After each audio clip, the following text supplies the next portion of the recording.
Hi, everyone. Welcome to Sandy K Nutrition, Health and Lifestyle Queen. Today, I'm going to bust some myths that you hear all about, all these like health influencers talking about how all of a sudden you don't have any gluten sensitivity when you travel to Italy and all these different things that people say about travel. Well, I've dug deep into the research and gone into the science and soul aspect of travel and what it can do and why some people can go to Italy and have no issues whatsoever with the pasta or the bread.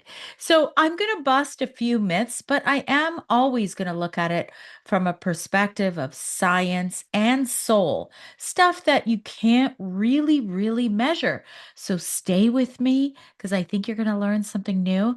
As you know, each week I come to you without bias. I usually come without a guest for that specific reason that I want to do my own research that is objective, that comes from an objective point of view. And I'm not saying anything against all these people who study all these years, but I'm also a researcher and I can do my research and decipher what makes sense and what doesn't. But the most important thing that I tap into is what makes sense for me as a 56-year-old woman who wants to age better, but wants to do it as naturally as I possibly can.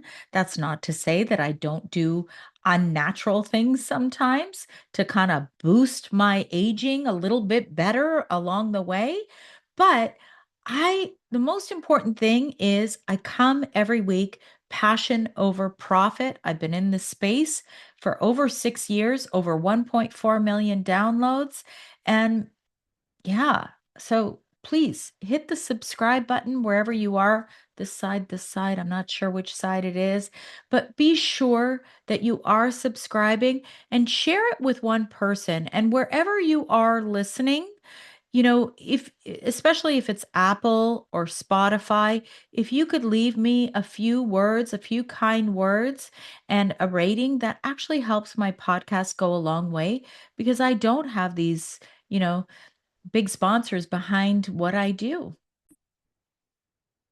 So, I'm going to talk a little bit about travel. I've done a few different types of vacations. I mean, when my kids were little, we would go to Florida. When we got a little bit older, we had the opportunity, my husband and I, to go to Europe. I am a Canadian citizen as well as a Croatian citizen. So, we went to Croatia, we went to the UK, we went to Ireland. It was just a whirlwind, but an amazing vacation. I hope to go back again soon. I've also done a lot of travel, like through the United States. I've done Nashville trips where basically you're just, you know, boozing every day. This was my 40s, guys. And, you know, I will say how much I've changed, and I'm not anti alcohol. I'm more anti not being present. And I think that there is a place for it when you want to have a glass of wine. I think that there is a scenario where people just drink too much and rely on alcohol more to numb. But we all take different types of trips, adult trips, Vegas trips, Nashville trips, European vacations. And the reason I wanted to record this is because in this spotlight of health and wellness, you hear a lot of different things. You don't know what's truth, what's myth. I mean, I hear all these different things that are supposed quotes from greats like Einstein and, Nikola Tesla and all this stuff. And then I go, did he really say that? And I go and I research it and I'm like, okay, that was not true. So I think it's really important that, there are some voices that are trustworthy, like it's like you have to question it when you hear I'll give you an example. A 35-year-old fashion influencer is telling you to take NAD. And it's not to say that she doesn't have words of wisdom and hasn't done her own research. It's just you have to always tap into what's right for you. So today I am going to talk about why travel. can make you feel human again. But I am going to go into the science and the soul. So, when I went to Croatia, this was at the end of 2024.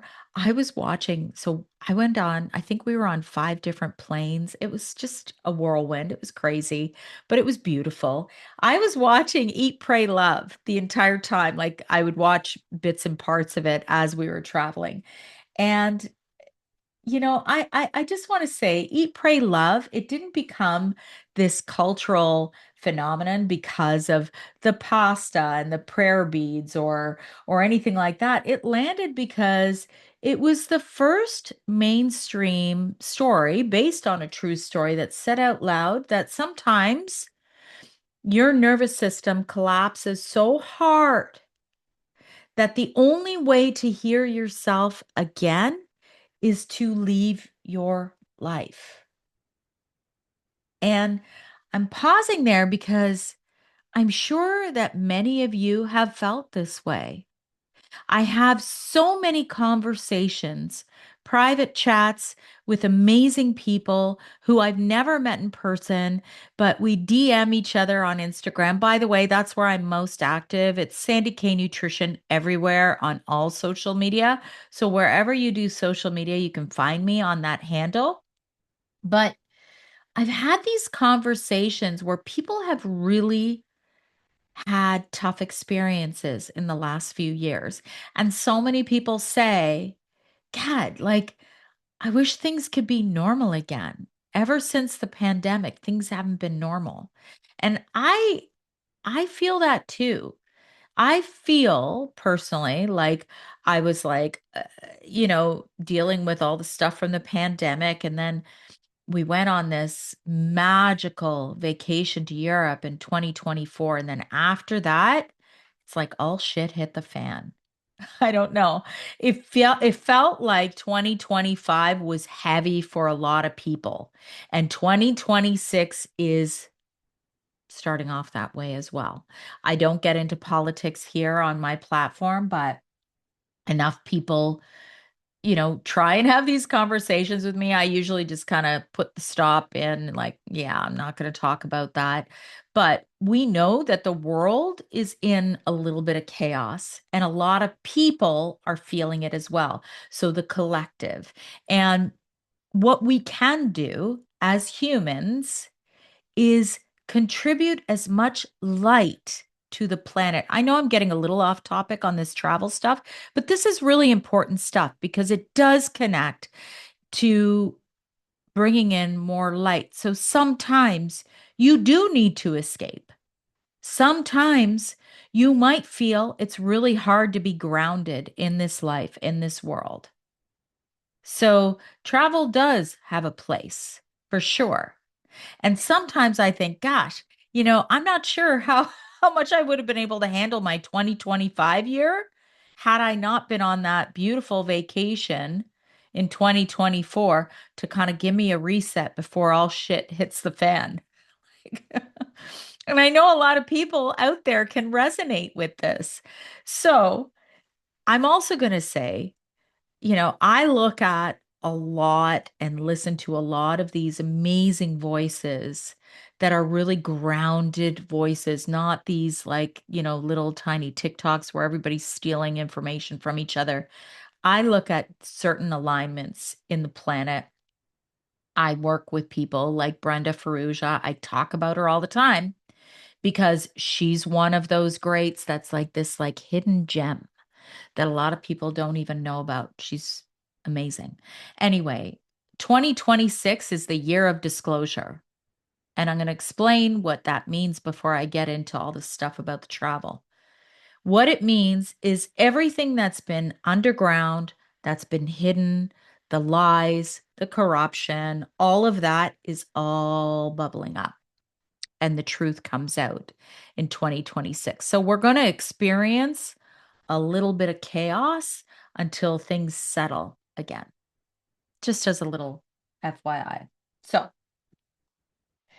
Elizabeth Gilbert, the whole Eat, Pray, Love, she wasn't chasing enlightenment. I guess she didn't really know what she was looking for. If you've watched the movie or read the book, she was trying to actually survive her own burnout. And, um, her crying on the bathroom floor moment wasn't melodrama. It was biology. And I don't know if any of you have ever had that moment where you're just like, I can't take it anymore. And I've recorded so many different podcasts to kind of help you get through the difficulties. And a lot of it is the harder work. But, it's what happens when your sympathetic nervous system has been redlining for so long that collapse is really your only exit ramp. And so travel didn't technically fix her. It gave her the contrast that she needed to see how unwell she had become. And that's exactly where this episode begins. So you can't, as a human, expect that there's one silver bullet and it's going to fix everything. But sometimes we need to step away from our life and be present in what another life and another body and another surrounding environment feels like. I've talked enough about the sympathetic versus the um, uh, parasympathetic nervous system. And when we live in that sympathetic state for a long time without a break, it can break us.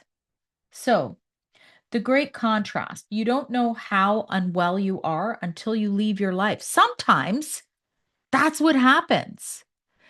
And I'm going to actually add in a little caveat. So sometimes I've recorded podcasts about psychedelics. I've done a few.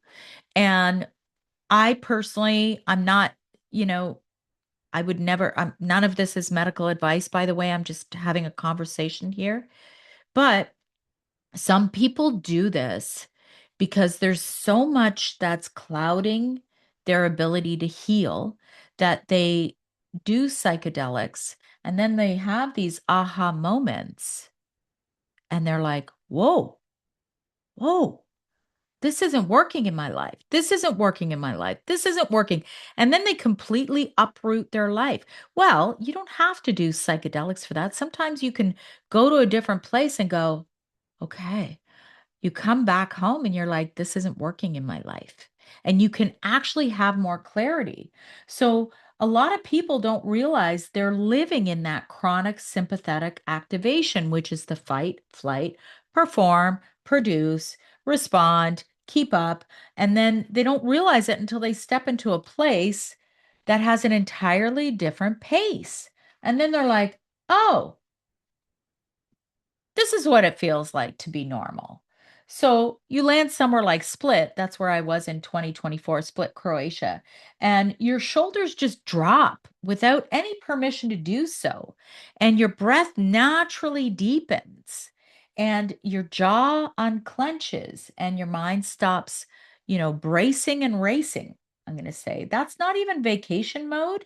That's your baseline that's finally coming back online.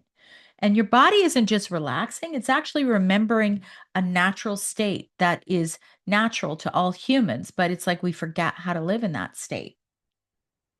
So, what actually happens in your body, and I talk about this a lot because it's so important, especially as we age, your sympathetic system finally shuts the hell up. Okay.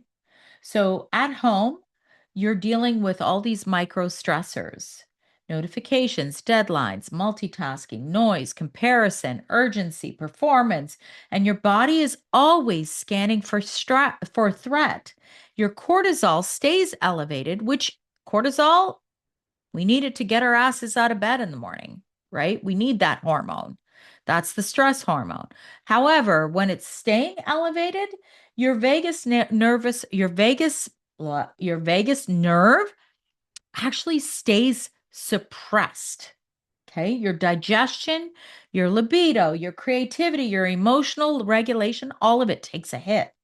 So when you travel, especially when you're traveling somewhere slower, that trigger disappears. So that's the difference between going on a drunken, 3-day trip to Nashville, going bar to bar to bar to bar versus going to Split, Croatia and experiencing what it means to actually be present. So, physiologically, your heart rate variability, HRV. See, people always talk about heart rate and, Aura Ring measures HRV and there's all these different methods. HRV is the time between the beats. And you want you know how you want your heart rate lower, but you want your HRV, your heart rate variability, to be higher because that actually shows a stress resiliency that many of us don't have. Unfortunately for me, mine tends to be low. So when you do go away, typically, and I'm going to do that next time, you guys, remind me.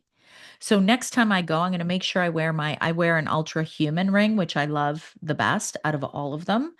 And I actually I think I have a discount code. Maybe that's one thing I'm going to put in the and I'm not like I think it's I don't remember what it is. Check in my notes. I'm sure I have one, but this is a gadget that I actually really resonate with.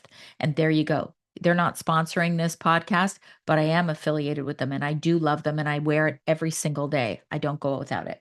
So I'm going to use that next time to see if my HRV will increase. But I think you need time for that to happen. So if you're away long enough, your HRV will increase, your cortisol will drop, the amygdala in the brain, it starts to quiet. The prefrontal cortex comes back online, your breath deepens, your muscles release, and your thoughts stop racing. And this is why you suddenly feel like you can think with clarity. Okay. And this is also tied to why some people actually lose weight when they go on vacation, not gain it, even though they might be eating the pasta and all that kind of stuff, because they're actually in a state where they can actually digest their food. There's more to this, though. So, new environments can increase dopamine, but in a very healthy way, not the addictive, scroll induced, overeating, numbing way. Novelty boosts BDNF, which is what increases neuroplasticity in the brain, um, and your brain becomes more flexible, more open, and more creative. And this is why I like ideas will land on vacation like they never land at home. Your brain isn't just more inspired, it's less defended, which is it puts your brain in a very, very positive state. Then there's that sensory recalibration and why places like Split, Croatia feels like therapy. Your senses can be assaulted at home. Overstimulation is your baseline. But when you go somewhere like in Split, the sea regulates your serotonin naturally. And sunlight repairs your circadian rhythm. You hear all these people, and we get all this advice from all these dermatologists. God, stop talking about just the aesthetics of the sun and how it ages you. That drives me crazy because, yeah, we know too much is not good. And yeah, we know the dangers of skin cancer, but the sun is a nutrient, my friends. And when you block the sun, you're blocking out a power source that you can't get from anywhere else. So, of course, if you've got issues with the sun, if you've got skin cancer, blah, blah, blah, I'm not giving you advice, but I'm just telling you that the sun is such an important piece to our wellness. Walking. Okay, walking. I walked everywhere in Europe.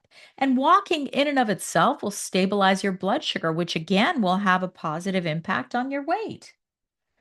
So, all the things that you experience in places like Split, like the little tiny pebbles on the beach, the colors, the sand all around you, all of it. That's all very grounding. And I'm actually naturally a pretty grounded person, and I look for places. You can look for places anywhere. You don't have to go to Split to ground. But This is really important that we as humans make it a point to ground ourselves every single day. Vacation kind of imparts that on us naturally. Human voices instead of digital noise. So that's another fact. Usually, when you're on vacation, you might be taking pictures, but you're certainly not focused on scrolling, right? You might take pictures, but it's more for like that's something we've always done. We want to capture the moment. So, your sensory system gets different data, and your nervous system interprets it all as safety. And all safety is the prerequisite for absolutely every form of healing. I'm now going to stop and pause because my grandparents grew up. They grew up, they raised my mom on a farm in Croatia and very old school farming. But every year they would somehow save enough money to go to a place. It was called, I think it was Toplice, and it was natural spring waters. So they too, even though they lived in nature their entire lives on the land, they lived off their land and all of that, they too would escape somewhere. And it would be like a natural good thing for their bones, for their body. And yeah, so even they did that.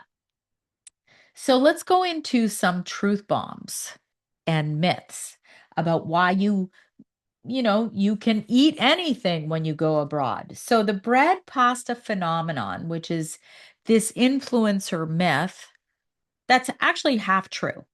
Okay. So people swear, and you hear this from nutritionists. By the way, I am a registered holistic nutritionist. I'm sure most of you know that. People swear that they can eat bread in Europe, but not in North America. I'm going to give you the full truth about that. Okay. So the wheat strains are different in Europe. So the European Union, EU, their wheat has different gliadin ratios. Okay. So longer fermentation breaks down the gluten, fewer additives, bleaching agents, and preservatives. Their regulations are different. By the I'll get to this actually. I'm not going to interrupt myself here. Regulations are different. The EU bans emulsifiers and gums that disrupt the gut lining. North America does not. Your nervous system is different. I mentioned that. This is the big one. Digestion requires parasympathetic dominance. So it's not just about the differences in how Europeans have, their food grown, the additives, the preservatives. Digestion requires the parasympathetic dominance. And at home, you're often eating under control, under cortisol, whereas on vacation, you're eating under oxytocin. And I actually recorded a podcast about this a while ago. I don't know how many weeks ago, about nutrition and how we can be our own best diet regulators by just stopping the scroll. No more eating in front of the TV. Well, the TV's not so bad. And I always say that, like we did that even in the 80s. Maybe not. Actually, no, we didn't, because our TV room was separate from the kitchen and we weren't allowed to eat in the family room. So there goes that. But some people still did even back then. But the difference is the TV is first of all a farther distance away and it's not communicating back. It's not communicating back to you and providing that, pinging constantly in your brain like your phone and your laptop are, emails, notifications constantly. So it's a very different scenario. However, I have adopted this myself over the last, I'm going to say over a month, and I don't have digestive issues. And I talk about, I think it's something like 70, the digestive issues since the 90s even have increased something like 70% diagnosed with some sort of a digestive issue. Half of it, I'm sure, is resulting in how we live. So, back to this whole thing about the wheat and the bread and all of that. The other factor is your lifestyle is different at home. So when you're in Europe, you might go for a walk after a meal, you're chewing, you're not eating in your car, you're not doom scrolling, which I mentioned, while you're swallowing. Your gut isn't confused and it's finally actually in a safe place. The other thing I am going to mention that is relating to this whole bread pasta thing. So there are things that we can do. We can buy organic unbleached flour here. You can buy flour that is imported from Italy. I think it's uh, the 00 flour. You can make your own sourdough with that flour. You can buy pasta that is imported from Italy. So these are things that you can do here in North America. I have a little deli that I go to, and it is a locally ran deli that is Italian owned. And they bring in all kinds of products that are imported from Europe, directly from Europe. So if you find a little hidden gem like that, that's a small local business that supports this type of import, eat that food. Okay. And also, when you're buying pasta, look for, I think it's bronze drawn. It has to do with the slow way in which the pasta is made, which helps with the gluten, which helps with all of that. So, there you go. That's the whole, I can go and travel to Croatia and eat their bread and pasta, but I come home and I can't. There you go. That's the reason. Those are the reasons why. So let's get into this wine myth. And it's not really about the wine. So the wine isn't necessarily healthier in Europe. Your life is healthier in Europe. Okay. And it goes to the same thing about the bread and pasta. You're maybe more hydrated, more relaxed. You're eating real food. You're walking, you're sleeping. You're not drinking to cope, which so many people do. Alcohol metabolism is directly influenced by cortisol. So, lower stress equals lower toxicity. The pleasure lands differently when your body isn't in survival mode. If you're that person who comes home from work, cracks open a bottle of wine, and can't cook dinner without having that full bottle, I'd like you to think about that. That is from a non judgmental point of view. So, the metabolic reset, the hidden benefits of travel. Okay, circadian rhythm repair. The morning light often when you travel hits your eyes, melatonin resets, cortisol normalizes, you sleep deeper, you wake naturally. And this isn't vacation sleep. This is actually human sleep. This is the way humans are meant to sleep. But we don't do that. And we have all kinds of people like sleep coaches and all this stuff that we need now. Well, if you think about how you are on vacation and you intentionally do the things here in real life to try to mimic, just like what I was saying about buying the right kind of pasta, making the right kind of bread, going for walks, doing all those things, then we can somehow emulate a life lived when we're on vacation. But we have to be intentional about it.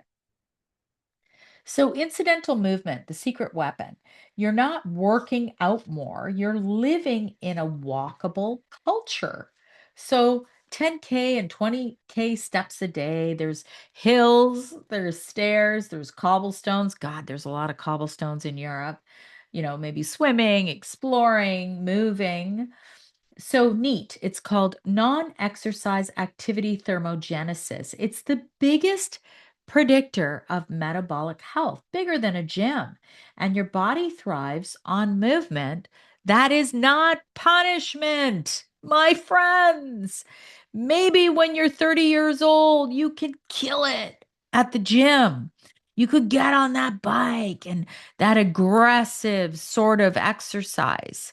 But when you're aging, slower movement tends to feel better and it hits better. And I'm speaking more about women than men because men have a different physiology than women. But I'm saying this because I'm like, I don't like to sit too much, so I'm sitting here recording this podcast. Often I do micro movements throughout the day as much as I can. Sure, we need to do a little bit of weightlifting. I've talked about Qigong. I love Qigong. I try and do that every morning, anywhere from 10 to 20 minutes. It's a great energetic reset, stretch for your body, breathing. It's all very good for you. So at this age, we really need to look at, when we're watching all these influencers who are like, you need to hit 10,000, 20,000 steps a day. It's like, I've kind of gotten to that point where it's like, yeah, I'm not listening to you anymore. I'm listening to myself and my own body and what resonates with me. But we know we have to move. So let's keep going. Now, I do want to get to this point that travel doesn't necessarily change you, it just removes all of that noise that's in our day to day life. And obviously, you're going to be seeing and sensing a common theme here. So, chronic stress suppresses the prefrontal cortex, and you become reactive versus reflective. And one of the things that I always try and teach is take 10, 15 minutes every day for quiet reflection, whether it's through meditation, through a nature walk, through whatever practices you might have without a phone, without a TV, without a screen. Because when your stress drops, your executive function, it returns. And your personality also returns. Your creativity returns. We all need to have a creative outlet in some way, shape, or form. Your emotional intelligence returns. You hear about people who teach about emotional intelligence, and that's all great, but it's not lasting unless you're doing the foundations. That's facts. You're not a different person when you're on vacation. You're the person you are when you're not being hunted down by your own life. Okay. Emotional thawing, which is the release valve. When your sympathetic system drops, your stored emotional material rises. And this is why people will cry on beaches. And sometimes, clarity will hit when you're in the shower. It's like the only moment you have that's quiet or peaceful. And grief can surface out of nowhere. And then joy feels sharper, and your body finally has the bandwidth to feel again. And I think that often we walk around in this numbed state. So, the culture piece. So, I had a reel. By the time this comes out, the reel will come out. And it is just simply the definition of the word pomalo. Pomalo means little by little. It's kind of that sense of enjoy life. And it's a word in Croatian. And I've seen t-shirts with the word pomalo on it. It's a beautiful word that said it's like a sense like everything will come in its time. It's just such a beautiful word. So it is that reminder that urgency is often manufactured by us. And productivity is not aliveness. Rushing is often just this trauma response. And slowness is actually intelligence. Presence is medicine. And really, that word, it just teaches you that life can be lived at a human pace. Pomalo. So it is really the Croatian word for eat, pray, love. It's just without the Hollywood gloss. And I want everybody who's listening to this podcast to remember that word, pomalo. Little by little, things will come. And I'm sure that many of you have people in your life who are often frantic and frenetic in their energy. And you have to protect yourself. And I'm not saying like that's bad, but often we have to, because I am an absorber, I tend to absorb and feel a lot of people's energy. And so for me, I have to really be cognizant to say, no, I'm putting myself in this protection to say, I'm not going to absorb that person's frenetic, frantic energy. I'm a very grounded person by nature, and sometimes I can be pulled out of my groundedness by others who are close to me. And really, what I want you to do, everyone who's listening to this podcast, you're going to remember the word pomalo. When your world gets frantic, when people around you are frantic, when life is too fast for your nervous system to catch up, think pomalo and think about the meaning of that word. Okay, next thing. This will be the last point. So you don't need to travel because many people, you're like, that's great, but I can't afford to go on a vacation like that. So what you need is these pomalo sessions, slow transitions, slower mornings, do what you can, slower chewing, slow responding, slow walking. Don't be killing it at the gym. Sensory anchors. So you want the sensory stuff, kind of like what you get on vacation. Then you want to have some nervous system hygiene, boundaries. And boundaries, by boundaries, just meaning I'm not going to take that energy of that person who's frantic and frenetic beside me. Breath work, pleasure, presence. So I really just want to say that travel in and of itself doesn't necessarily heal you. Because if you don't do anything in your real world when you come back, you're going to just go back to the state that you were in before. It does provide a reset, and it does provide that remembering who you are. But if you don't adopt the practices, then you're just going to go back to where you were before. So it's going to remind you what regulated feels like, what pleasure feels like, presence feels like, digestion feels like, rest feels like, what being human feels like. And then the work, the real work is learning how to keep that version of you alive when you go back home. So, my friends, if you enjoyed this, please remember to like, engage with my content, follow me here, follow me on all my social media platforms, Sandy K Nutrition, and have a great week. And don't forget to use the word pomalo.